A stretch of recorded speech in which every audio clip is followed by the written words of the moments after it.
আসসালামু আলাইকুম। আমি মোহাম্মদ জুবায়ের মুন্সিগঞ্জ জেলা থেকে এসেছি। আমি দীর্ঘ ৮ মাস দাইচি একাডেমিতে জাপানি ভাষা শিখেছি এবং এখান থেকেই আমি আমার স্টুডেন্ট ভিসার ফাইল প্রসেসিং করেছি।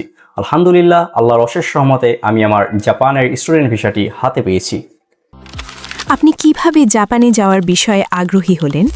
আমি অনেক ছোটবেলা থেকেই জাপানের শৃঙ্খলা এবং ওদের কঠোর পরিশ্রমী মনোভাব দেখে অনুপ্রাণিত হই এবং জাপান যাওয়ার ইচ্ছা পোষণ করি এবং ওখানেই আমাকে গড়ে তোলার স্বপ্ন দেখতে শুরু করি। দাইচি একাডেমি সম্পর্কে প্রথম কোথায় বা কিভাবে জানলেন? দাইচি সম্পর্কে আমি প্রথমে ফেসবুক ও সিনিয়র ভাইদের থেকে জানতে পেরেছি এবং ওনাদের ফাইল প্রসেসিংয়ের অভিজ্ঞতা এবং একাডেমির সাপোর্ট দেখে এখানে ফাইল প্রসেসিং করার জন্য আমি অনুপ্রাণিত হয়েছি। দাইচি একাডেমির সেবা নিয়ে আপনি কতটা সন্তুষ্ট? দাইচি একাডেমির সাপোর্ট নিয়ে আমি অত্যন্ত সন্তুষ্ট।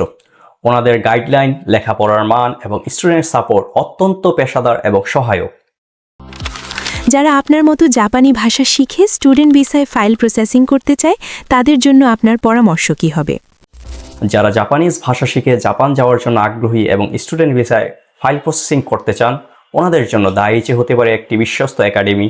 এখানে আপনারা নিশ্চিন্তে ফাইল প্রসেসিং করতে পারেন। এটা অত্যন্ত বিশ্বাসযোগ্য একটি প্রতিষ্ঠান।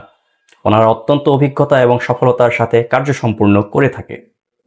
আপনারা আমার জন্য দোয়া করবেন, আমি যাতে আমার মা বাবা এবং বাংলাদেশের মুখ উজ্জ্বল করতে পারি। আসসালামু আলাইকুম।